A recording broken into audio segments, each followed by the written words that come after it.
NC State snapping a 4-game losing streak with the win against Miami, 77-73, and the Wolfpack sweeping the season series between the two teams. Tom Wormy, Dan Bonner. And Dan, NC State had a chance to distance itself, led by as many as 8 in the second half, but this Miami team refused to go away. No, Miami, I thought, really came back, and despite the fact that they didn't shoot the ball well, they made enough threes in the second half to make a game of it. In fact, they had chances to win down at the end, but you got to tip your hat to NC State. This was a game they really needed, and they went out and got it. Now, Miami got Reggie Johnson back in the lineup for this game, and Johnson was a factor in the first half, and he finished with 10 points in total. Yeah, Miami had 13 offensive rebounds in the first half, one there by Reggie Johnson. He actually scored 6 points in the first half to go along with 6 rebounds as Miami had its way on the inside. But North Carolina State was able to get out and run in transition a little bit.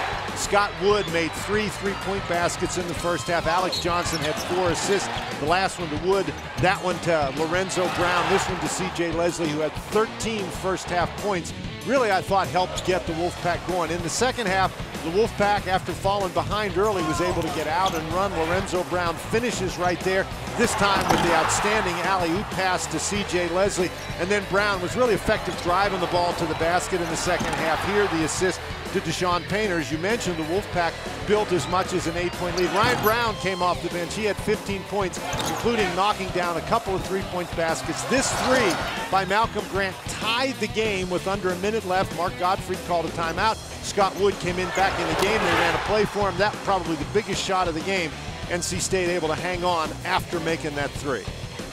And head coach Mark Gottfried celebrating with C.J. Leslie, who had a double-double. 21 points, 11 rebounds, as we get a look at the final numbers, Dan. And again, Miami, the key for them is they simply didn't shoot the ball very well. NC State shot the ball extremely well in the second half. You can see the Wolfpack made those 7 three-point baskets, 19 assists for the Pack, a game relatively free of turnovers in Miami.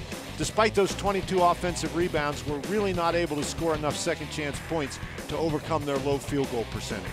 Lorenzo Brown finishing with 16 points.